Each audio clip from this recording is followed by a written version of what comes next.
all of you Jazz Piano Skills members. Here's your weekly recap. And if you're not a Jazz Piano Skills member, welcome. Glad to have you on board. This is a recap video of all of our study efforts throughout this past week. This month, we are studying the great jazz standard Stars Fell in Alabama. 2 weeks ago, we did a harmonic analysis of the tune. We looked at the form. We looked at the chord changes. Did a harmonic and function analysis of the chord changes. Looked at the phrases within them. The voicings. I get the weeks confused, right? Looked at the voicings, our traditional block voicings and inversions, our traditional and contemporary left-hand shells, as well as our two-handed voicings. This past week, we did our melodic analysis, where we transcribed the melody by ear. We looked at the phrases within that melody and the target notes or the guide tones within the phrases. And then we applied the melody, as well as our voicings from 2 weeks ago, to three various treatments: a ballad treatment, a jazz, a bossa nova treatment, as well as a traditional swing treatment. Our goal with every melodic analysis and being able to play these melodies and the harmony, to interpret that melody and reinterpret that melody using various styles, ballad, bossa, swing, is that really prep us for improvisation. Improvisation doesn't begin, by the way, with scales or chord scale relationships. It begins with the melody. It begins and ends with the melody. So what we always try to do is play that melody in a way that's expressive. We're not trying to read it from a lead sheet. We're not trying to read it from a piece of sheet music. We're not trying to play a mathematical representation of the melody. We're actually trying to be expressive. As I expressed in the podcast last week, jazz musicians are not playing notes, right? They are playing musical phrases, sentences, and expressing emotion and telling the story through those phrases. And that is why when you listen to an accomplished jazz musician, their melodies always feel so natural, okay? And that's what we're trying to get at, our ability to play naturally, not mathematically. So what I want to do today, the podcast, is always nice. I introduce the lesson, we do the study. However, it's an audio format, so you don't get to see it. So why I do these weekly recaps is because now you get to actually see me play the musical examples that I discussed and taught on Tuesday with the podcast. So what I want to do right now is I want to bring in the ensemble. And the very first treatment that we're going to do is the ballad treatment. It's very slow, 65. And so I'm going to try to play this with a very nostalgic feel, a very dreamy, if you will, expression. And you're going to see that I'm just playing the voicings, nothing fancy, and I'm just playing the melody, nothing fancy. In fact, when you're trying to learn how to play with expression, I would remind you that it's not about complexity, right? Expression does not come from complexity. As I stressed in the podcast, it comes from clarity. So you have to have a clear understanding of the harmony, the voicings. You have to have a clear understanding of the melody in order to be expressive. If you are worried about what note comes next, what chord comes next, what chords, you're thinking about chord scale relationships, you're in survival mode. And expressiveness does not live in survival mode. It just doesn't. So, okay, so let's bring the ensemble in. Here is Stars Fell in Alabama, tempo of 65, as demonstrated, as played in the podcast last Tuesday. Here we go.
Nice, right? Again, nothing complex. I'm using traditional left-hand three-note shell voicings, 3-7-9, 7-3-5 structures, or I'm using those contemporary voicings with the built on the interval of a fourth. Okay, so that's all I'm using in the left hand. Melody, I'm playing single note melody interpretation for the most part, right? And again, focusing on trying to be expressive, right? So that's Stars Fell in Alabama at 65. Now, we also looked at being able to interpret that melody in a bossa nova style. So this is a tempo of, I believe it's 110.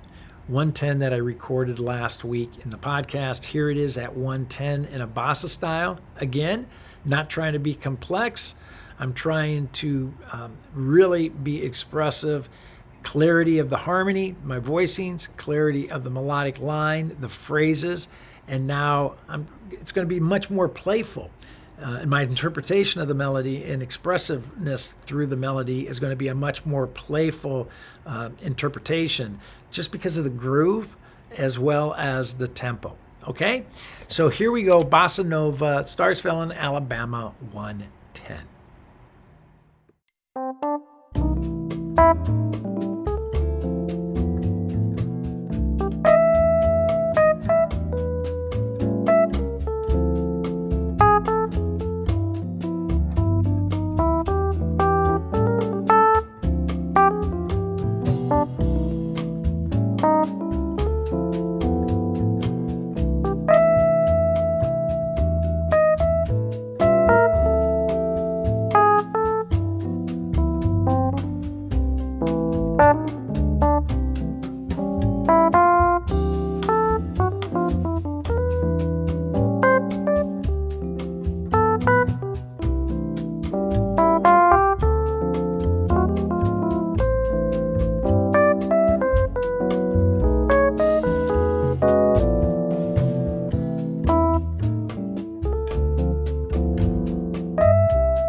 Fun, right?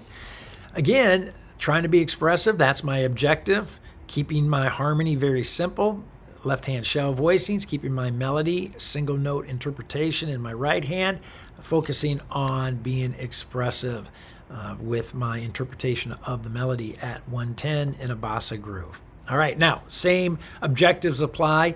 The third treatment was a jazz swing treatment at a tempo of 140. Stars Fell in Alabama at 140. So I'm going to have to reinterpret that melody in order to be expressive with it. Going to be tough to try to squeeze in all those eighth notes that are mathematically represented in the lead sheet of this tune. So it's going to be a different interpretation of the melody. But again, going to be very expressive, clarity of thought with my harmony, clarity of thought with my melody, and have some fun, much more playful and obviously upbeat than the bossa or the ballad. So here it is at 140 traditional swing groove. Here we go.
right?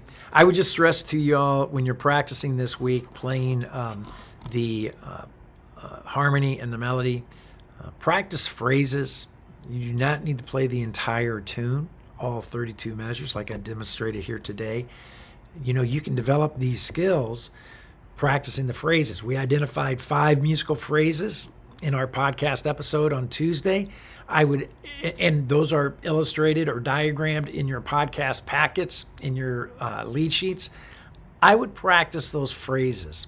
Just practice playing harmony, melody, being expressive, one phrase at a time. Okay, one phrase at a time. Okay, so that wraps up our melodic analysis. We have a busy week ahead. We begin our improvisation development. We kick that off tomorrow with the release of the podcast episode on Tuesday. Wednesday, there will be a YouTube short video, a quick tip video that I release. On Thursday, we will gather for the masterclass, the live masterclass that I host every Thursday evening. That's going to be 8 p.m. Central Time. And then on Friday, there will be another YouTube short improv challenge that will go out. And then Saturday will be the blog recap. Sunday, we'll all rest and catch our breath. And then next Monday, we'll have another recap. So, you know what? I'm hoping you're enjoying Stars Fell in Alabama. It's a great tune. And if you have any questions whatsoever with regards to the harmonic analysis that we did 2 weeks ago, the melodic analysis last week, please do not hesitate to reach out. I'm happy to help. I look forward to exploring improvisation with you this week. And as always, it's time to get busy. It's time to discover, learn, and play. I'll see you tomorrow in the podcast.